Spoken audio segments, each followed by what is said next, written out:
बोलिए विष्णु भगवान की जय, माता लक्ष्मी की जय। आप सभी का दिन शुभ हो। आज गुरुवार के दिन श्रवण करते हैं गुरुवार व्रत कथा। जो व्यक्ति श्रद्धा भाव से गुरुवार को भगवान विष्णु की पूजा करता है और गुरुवार व्रत कथा कहता और सुनता है, उसकी गरीबी और कष्ट को भगवान विष्णु दूर कर देते हैं। जीवन में सुख समृद्धि के लिए गुरुवार के दिन आप भी इस गुरुवार व्रत कथा को जरूर सुनें। बृहस्पतिवार के दिन सूर्योदय से पहले ही उठें और नित्य कर्म से निवृत्त होकर पीले रंग के वस्त्र पहने। इसके बाद पूरे घर में गंगा जल छिड़कें। इसके बाद पूजा घर में श्री हरि विष्णु की मूर्ति या चित्र स्थापित करें। फिर पीले रंग के गंध पुष्प और अक्षत चढ़ाएं।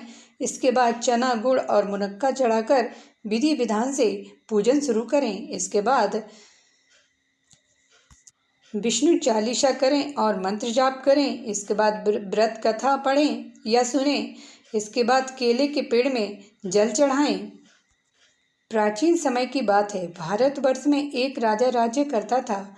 वह बड़ा प्रतापी और दानी था। वह नित्य गरीबों और ब्राह्मणों की सेवा सहायता करता था।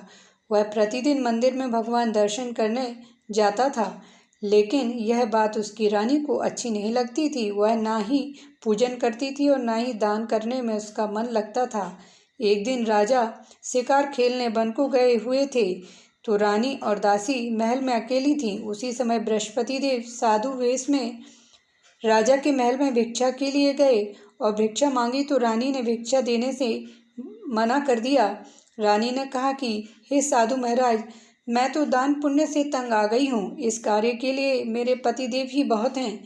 अब आप ऐसी कृपा करें कि सारा धन नष्ट हो जाए तथा मैं आराम से रह सकूं। साधु ने कहा, हे देवी, तुम तो बड़ी ही अजीब हो। धन और संतान से कौन दुखी होता है? इसकी तो सभी कामना करते हैं। पापी भी पुत्र और धन की इच्छा करते हैं।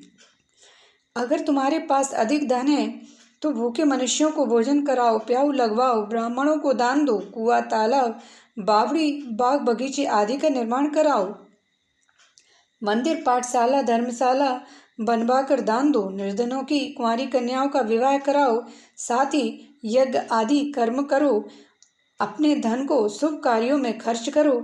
ऐसे करने से तुम्हारा नाम परलोक में सार्थक होगा एवं स्वर्ग की प्राप्ति होगी। लेकिन रानी पर उपदेश का कोई प्रभाव न पड़ा। वह बोली, महाराज, मुझे ऐसे धन की आवश्यकता नहीं जिसको मैं अन्य लोगों को दान दूं, जिसको रखने और संभालने में ही मेरा सारा समय नष्ट हो जाए। अब आप ऐसी कृपा करें कि सारा धन नष्ट हो जाए तथा मैं आराम से रह सकूं। साधु ने उत्तर दिया, यदि तुम्हारी ऐसी इच्छा है तो जैसा मैं तुम्हें बताता हूँ तुम वैसा ही करना। बृहस्पतिवार को घर को गोबर से लीपना, अपने केसों को पीली मिट्टी से धोना, राजा से कहना वह बृहस्पतिवार को हजामत बनवाए, भोजन में मांस मदिरा खाना और कपड़ा धोबी के यहाँ धुलने डालना। ऐसा करने से 7 बृहस्पतिवार में ही आपका सारा धन नष्ट हो जाएगा। इतना कहकर वह साधु महाराज वहाँ से अंतर्ध्यान हो गए। इसके बाद रानी ने वही किया जो साधु ने बताया था। 3 बृहस्पतिवार ही बीते थे कि उसका समस्त धन संपत्ति नष्ट हो गया और भोजन के लिए रानी तरसने लगी। तब एक दिन राजा ने रानी से कहा कि तुम यहाँ पर रहो, मैं दूसरे देश में जाकर चाकरी के लिए चला जाऊं, क्योंकि यहाँ पर मुझे सभी मनुष्य जानती हैं, इसीलिए कोई कार्य नहीं कर सकता। देश चोरी परदेश भीख बराबर है। ऐसा कहकर राजा परदेश चला गया। वहाँ जंगल को जाता और लकड़ी काट कर लाता, शहर में बेचता। इस तरह जीवन व्यतीत करने लगा। इधर राजा के बिना रानी और दासी दुखी रहने लगी।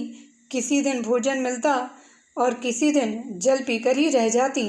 एक समय जब रानी और दासियों को 7 दिन बिना भोजन के ही रहना पड़ा, तो रानी ने अपनी दासी से कहा, हे दासी, पास ही के नगर में मेरी बहन रहती है। वह बड़ी धनवान है। तू उसके पास जाकर 5 सेर बेजर मांग कर ले आ, ताकि कुछ समय के लिए थोड़ा बहुत गुजर बसर हो जाए। दासी रानी के यहाँ उसकी बहन के पास गई। उस दिन बृहस्पतिवार था। रानी की बहन उस समय बृहस्पतिवार की कथा सुन रही थी। दासी ने रानी की बहन को अपनी रानी का संदेश दिया, लेकिन रानी की बहन ने कोई उत्तर नहीं दिया। जब दासी को रानी की बहन से कोई उत्तर नहीं मिला तो वह बहुत दुखी हुई। उसे क्रोध भी आया। दासी ने वापस आकर रानी को सारी बात बता दी। सुनकर रानी ने कहा कि दासी, इसमें उसका कोई दोष नहीं है।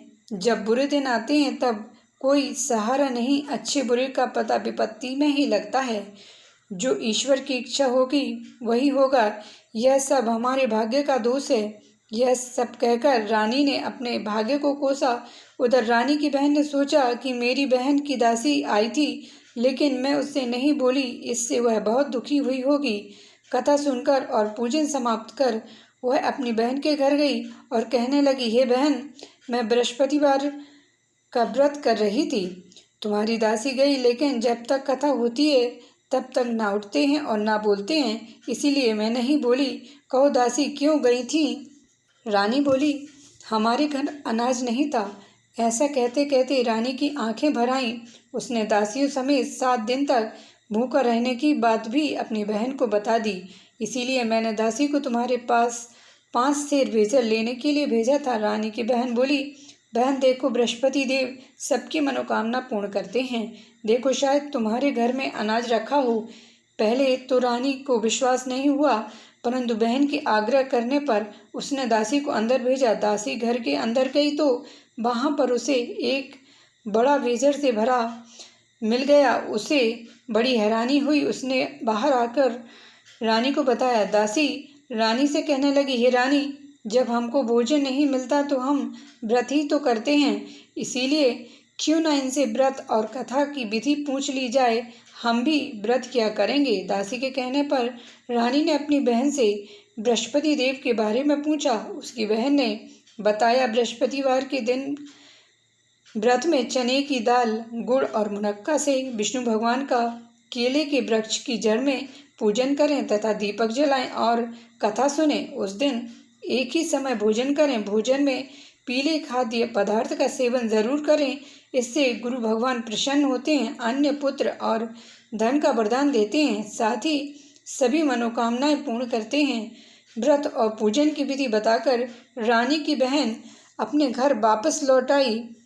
रानी और दासी दोनों ने निश्चय किया कि बृहस्पति देव भगवान का पूजन जरूर करेंगे। 7 रोज बाद जब बृहस्पतिवार आया तो उन्होंने व्रत रखा। गुड़साल में जाकर चना और गुड़ बीन लाई तथा उसकी दाल से केले की जड़ तथा विष्णु भगवान का पूजन किया। अब पीला भोजन कहाँ से आए? दोनों बड़ी दुखी हुई, परंतु उन्होंने व्रत किया था, इसलिए बृहस्पति देव भगवान प्रसन्न थे। एक साधारण व्यक्ति के रूप में वे 2 थालों में पीला भोजन लेकर आए और दासी को देकर बोले, हे दासी, यह भोजन तुम्हारे और तुम्हारी रानी के लिए है, इसे तुम दोनों ग्रहण करना। दासी भोजन पाकर बहुत प्रसन्न हुई। उसने रानी से कहा, चलो रानी, भोजन कर लो। परंतु रानी को भोजन आने के बारे में कुछ भी नहीं पता था, इसीलिए उसने कहा कि जा तू ही भोजन कर, क्योंकि तू व्यर्थ में हमारी हंसी उड़ाती है। तब दासी ने कहा, एक व्यक्ति भोजन दे गया है। तब रानी ने कहा, वह व्यक्ति तेरे लिए ही भोजन दे गया है, तू ही भोजन कर। तब दासी ने कहा, वह व्यक्ति हम दोनों के लिए 2 थालों में सुंदर पीला भोजन दे गया है, इसलिए मैं और आप दोनों ही साथ साथ भोजन करेंगे। यह सुनकर रानी बहुत प्रसन्न हुई और दोनों ने गुरुवार भगवान को नमस्कार कर भोजन किया। उसके बाद से वे प्रत्येक बृहस्पतिवार को गुरु भगवान का व्रत और पूजन करने लगी।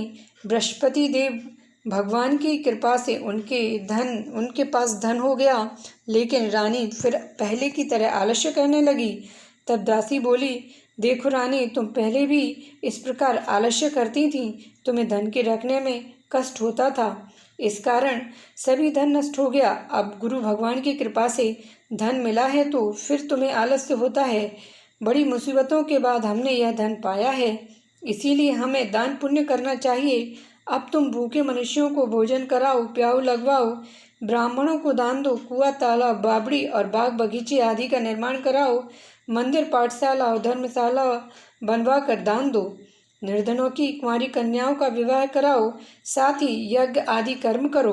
अपने धन को शुभ कार्यों में खर्च करो, जिससे तुम्हारे कुल का यश बढ़े और स्वर्ग प्राप्त हो और पितर प्रसन्न हो। दासी की बात मानकर रानी शुभ कर्म करने लगी। उसका यश फैलने लगा। एक दिन रानी और दासी आपस में विचार करने लगी कि न जाने राजा किस दशा में होंगे, उनकी कोई खोज खबर भी नहीं है। उन्होंने श्रद्धा पूर्वक बृहस्पति भगवान से प्रार्थना की कि राजा जहाँ कहीं भी हों शीघ्र वापस आ जाएं। उसी रात्रि को बृहस्पति देव ने राजा को स्वप्न में कहा कि हे राजा, उठ, तेरी रानी तुझको याद करती है, अपने देश को लौट जा। राजा प्रातःकाल उठा और जंगल से लकड़ी काटने के लिए जंगल की ओर चल पड़ा। जंगल से गुजरते हुए विचार करने लगा कि रानी की गलती से उसे कितने दुख भोगने पड़े। राजपाट छोड़कर जंगल में आकर रहना पड़ा। जंगल से लकड़ी काटकर शहर में बेचकर गुजारा करना पड़ा और अपनी दशा को याद करके व्याकुल होने लगा। उसी समय राजा के पास बृहस्पति देव साधु के वेश में आकर बोले, हे लकड़हारे, तुम इस सुनसान जंगल में किस चिंता में बैठे हो, मुझे बतलाओ। यह सुन राजा के नेत्रों में जल भर आया। साधु की वंदना कर राजा ने अपनी संपूर्ण कहानी सुना दी। महात्मा दयालु होते हैं। वे राजा से बोले, हे राजा, तुम्हारी पत्नी ने बृहस्पति देव के प्रति अपराध किया था, जिसके कारण तुम्हारी यह दशा हुई है। अब तुम चिंता मत करो, भगवान तुम्हें पहले से अधिक धन देंगे। देखो, तुम्हारी पत्नी ने बृहस्पतिवार का व्रत शुरू कर दिया है। अब तुम भी बृहस्पतिवार के व्रत में चने की दाल, गुड़ और मुनक्का से विष्णु भगवान के केले की वृक्ष की जड़ में पूजन करो तथा दीपक जलाकर कथा सुनो। उस दिन एक ही समय भोजन करना, लेकिन भोजन में पीले खाद्य पदार्थ का सेवन जरूर करना। भगवान तुम्हारी सब मनोकामनाओं को पूर्ण करेंगे। साधु की बात सुनकर राजा बोला, हे प्रभु, लकड़ी बेचकर तो इतना पैसा नहीं बचता जिससे भोजन के उपरांत कुछ बचा सकूं। मैंने रात्रि में अपनी रानी को व्याकुल देखा है। मेरे पास कोई साधन नहीं जिससे उसका समाचार जान सकूं। फिर मैं कौन सी कहानी कहूँ, यह भी मुझको मालूम नहीं है। साधु ने कहा, हे राजा, मन में बृहस्पति भगवान के पूजन व्रत का निश्चय करो। वे स्वयं तुम्हारे लिए कोई राह बना देंगे। बृहस्पतिवार के दिन तुम रोजाना की तरह लकड़ियाँ लेकर शहर में जाना। तुम्हें रोज से 2 गुना धन मिलेगा, जिससे तुम भली भांति भोजन कर लोगे तथा बृहस्पति देव की पूजा का सामान भी आ जाएगा। राजा ने ऐसा ही किया और उसको मनोवांछित फल की प्राप्ति हो गई। इस प्रकार जो भी यह कथा पढ़ता या सुनता है, उसके सभी मनोरथ पूरे होते हैं। बोलिए विष्णु भगवान की जय, माता लक्ष्मी की जय। भगवान की कृपा सभी पर बनी रहे और सभी को मनोवांछित फल की प्राप्ति हो। यदि आप चैनल पर पहली बार आए हैं तो चैनल को सब्सक्राइब करिए, बेल आइकन प्रेस करिए, लाइक करिए, ताकि आने वाली सभी वीडियो की नोटिफिकेशन आपको सही समय पर प्राप्त हो जाए। मिलते हैं अगली वीडियो में। जय श्री राधे।